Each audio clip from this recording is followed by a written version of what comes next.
panawagan ang mga ginagawa niya upang ang tao isang pagpupugay sa ating mga bayani. Nandito po ang mga anak ng Bagong Katipunan sa harapan ng KKK Shrine. Ayan po si Kuya Spando, ingat yaman ng MABK, nagsasalita po para sa ating mga kababayan. Ang ina ng Bagong Katipunan, si Nanay Jem, ay narito rin po. NAP Imperial, Francia Imperial, at ang mga kapatid nating makikisama po sa ating prayer assembly.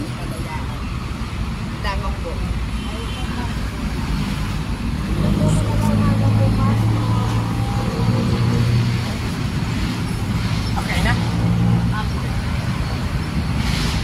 Okay, ituwa sapagkat nasira din kami may isang napakagandang simbolo ng paglaban. Ating bayanin si Liwa ngayon, sana huwag natin kalimutan ang ating bayanin si Ating Praso. Kaya nagpaglaban pero ang araw na ito, ang ating paglaban at hindi dapat ang paglaban ginawa ni Bonifacio at ng Katipunero. Kaya ang ating struggle ng ating paglaban, hindi sa laman at dugo.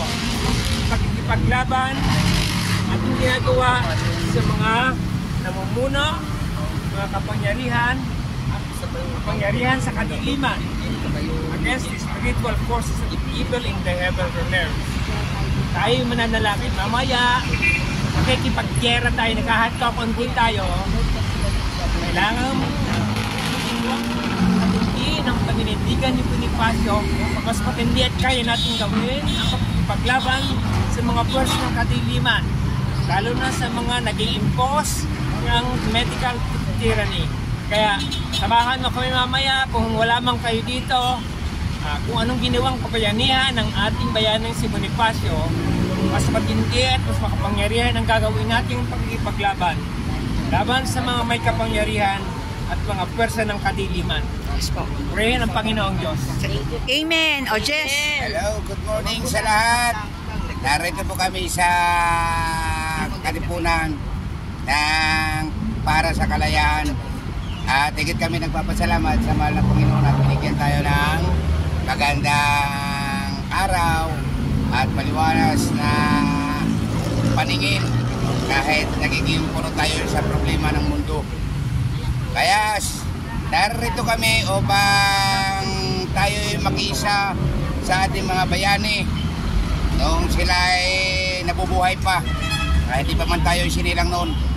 Pero subalit tayo ang sumusunod sa mga yapak upang ipagtanggol natin ang ating kalayaan para sa mamamayan, para sa ating mga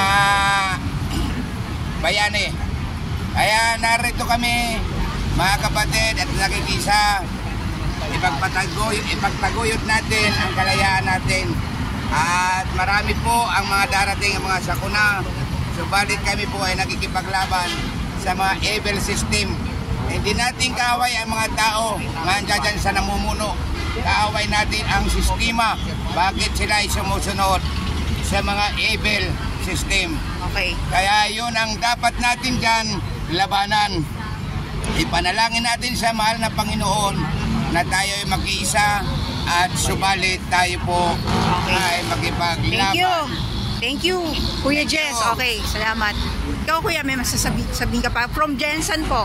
From General Santos City, nandito ako para ipaglaban yung karapatang pagtao dahil sa ginawa ng malpractice ng mga doctors at hospitals regarding on how to manage and to assist the COVID positive in their isolation facilities. Good morning. Salamat, kapatid. Okay.